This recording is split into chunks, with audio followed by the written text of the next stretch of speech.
Well, welcome back to the Munn Avenue Muse podcast and videocast presented by munnavenuepress.com.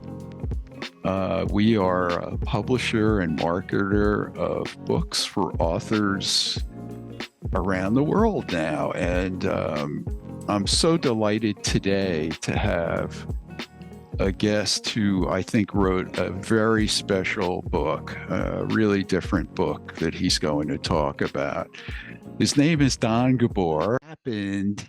What inspired you to write Vienna on Fire, a book of historical fiction based on your mother's experiences during World War II? Tell us about the inspiration, the beginning, and where that led you. You know, that's a question that I have thought a lot about, and I've come to a couple different conclusions where those points kind of filtered into my mind and then arrived at a book. And I didn't wake up in the morning and say, hey, you know what, I'm going to write a novel. It didn't happen that way. I grew up in Long Beach, California. I had an older sister and my parents, nice, middle class upbringing and all this. I knew my mother was from Austria. And when I was a kid, she told me stories about her life in Austria, in Vienna, where she was born with her parents who owned a store. They were fairly well off and had a nice life. There were 200,000 Jews living in Vienna at that time. Her family was, as I understood it, did not have a religious bent, except that she told me that she went to school at a Catholic school, and they celebrated Christmas. And so and then I asked her one day, and this is when I was maybe 10, 11 years old, maybe a little bit younger. I said, well, what happened to your parents? Because I knew she came here when she was 19 without her family. And I really didn't know much more than that because she never talked about it. And she said, well, and she was kind of a little bit, and I remember this, she was just hesitant. She said, well, there was a lot of Vienna was bombed during the war, and I guess they died. So I thought, well, gosh, that's horrible. I'm so, I didn't know what to say. And that was kind of the end of the conversation. Well, fast forward to 1997, 98, and we'd heard stories about her, rowing on the Danube with her friends and going with her father to Rome and getting, having to kiss the Pope's ring and, him doing all this kind of these stories, and we'd hear them over and over again. So my wife and I are standing out in front of at the address where she lived, which she did not want to give us, by the way. In Vienna. She goes, it's not there anymore, and it's too far. My father let the cat out of the bag. In Vienna, you're talking about. In Vienna. About. We're standing right. in Vienna in 1997 on our first trip there. And we're standing in front of this at the address, and I'm expecting to see, I don't know, a new building or new buildings or something. And I'm seeing a building that says, it's an old building, a turn of the century building, and all the buildings on the block, and this isn't a nice neighborhood, all the buildings on the block are 100 years old. And there's a sign on the building that says architect is man's name and 1913. And I'm going, but wait a minute. Something wasn't right. And it was at that moment I thought, okay, something isn't making sense here. And of course, what I learned so that was the moment the penny dropped, that everything that my mother was telling me wasn't the whole story. Or not everything, but that particular piece wasn't the whole story. And then, of course, there was more to the whole story that I learned. And so it was at that point to where I started doing some research. And my wife, Eileen, who has been just a huge assistant help with this project, not only as a researcher, but as an editor, we gathered all these materials. And I saw a lot. And this is where I learned one of the biggest pieces of information that she had never, ever revealed to me. Which or was my what? sister, Which was what? which was that her family was Jewish. Never knew. Not a word, nothing about Jewish culture, nothing about anything Jewish at all. And you found this in the document research in Vienna, right? We found this in the document research that we requested from the Austrian government when they finally, after 40 years of,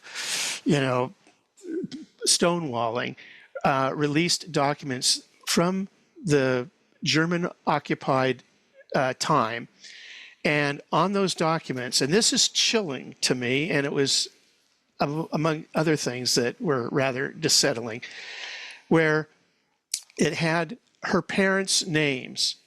And on these documents, they were all in German, by the way, so we couldn't read them. So my wife decided she was going to learn to speak German. So that was the next step, and which she has continued to do. But their names were Otto Judenblau. They would put Juden, Jewish, or Jew, and her mother's name, Lily Sarah Blau.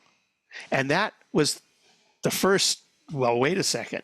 And then, of course, there were other indications, and we got a stack of documents. I mean, and I'm holding my fingers up, and I could point to you into my office how thick these documents were. But that was the other big surprise. And I could go on, and I will, through the interview as you ask me, but this is really what started to motivate me to write something. But the problem was, to get to your question about how it came to a novel, I'm not a historian, and I sort of would nibble around the edges in terms of asking questions to my mother about certain topics, and she would, there would be a few little tidbits of information, and then boom. And when I said, wow, it'd be kind of interesting to do a family tree, absolutely not. The hand would slam down on the table, absolutely not. And so it took me a while. And so no memoir, no historical, no history book, biography. That wasn't my thing. So after she died in 2017, and I had been ruminating about all this for all these years, I decided that the best way to approach this topic, because I like to write, and yes, I had written, all these nonfiction books, but I thought the best way to approach this, based on what I was learning, and this was the other thing that motivated me, I was learning about what happened in that part of the world at that time that I really didn't know much about. I never learned about it in school, and I'd read. So you did research. I did. We did a lot of research. And it was at that time where I decided, okay, a historical novel will be the way to go. And that's how Vienna on Fire, that's kind of the leapfrog over a lot of different points in the process. That's how I came to begin the novel.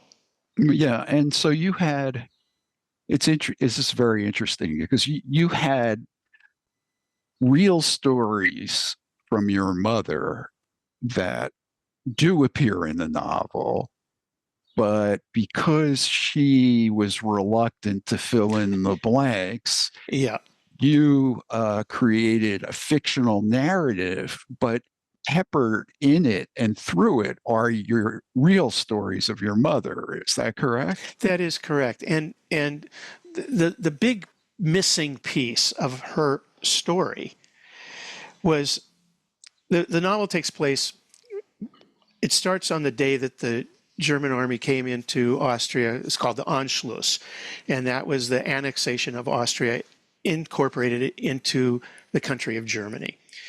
And it starts then, and it ends in 1939, in May of 1939. The first half of the book is what happened while her time living still in Vienna with her family, and her time in the resistance, and just the things that went on there. And we have stories for that. We have documents, what happened to her parents' business, and that kind of thing. But the big piece that was missing and I asked her about this, and forget it, is how she got from Vienna to a boat in the Netherlands to take to New York, which she did in May. And with presumably many obstacles along the way. well, at that time, Jews could not get a passport Across borders, yeah. across borders. They couldn't get visas. They had to. There were so many obstacles that they had to face, which we learned. Again, these are things I didn't really know about, but I learned. And so I had to.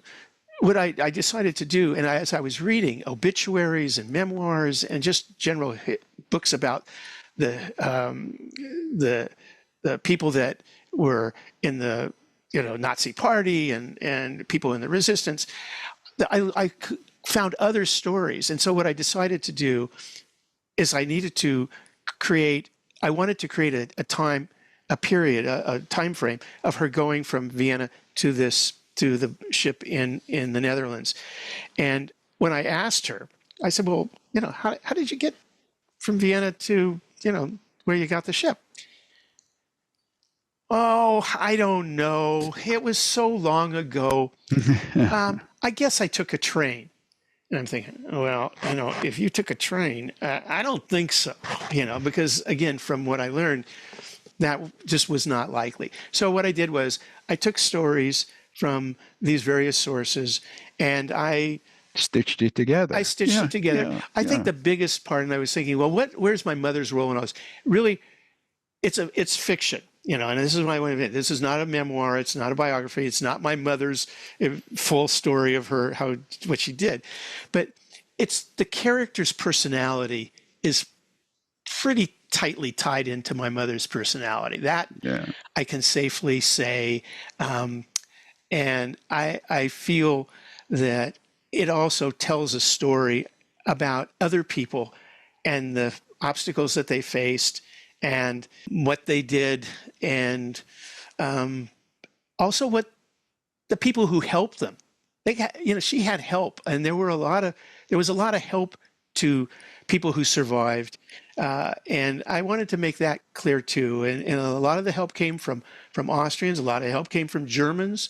A lot of the help came from people who had a lot to lose, and so that was all kind of factoring into the whole mix. Yeah, and I think what you've done is that synthesis of real story, historical research, and some imagination creates an authentic experience for a reader. I mean, I've written 6 books of fiction myself, and the true thread through the books is things that are happening right now in technology that most people don't know about. Mm-hmm. And then, of course, the characters are what people really relate to and the emotional impact of their experiences. But they're having that thread of true experience woven into the story. I think as a reader, you can sense that even though this is historical fiction, there's so much that's real about it, or real portraits of the time. Is there a passage or two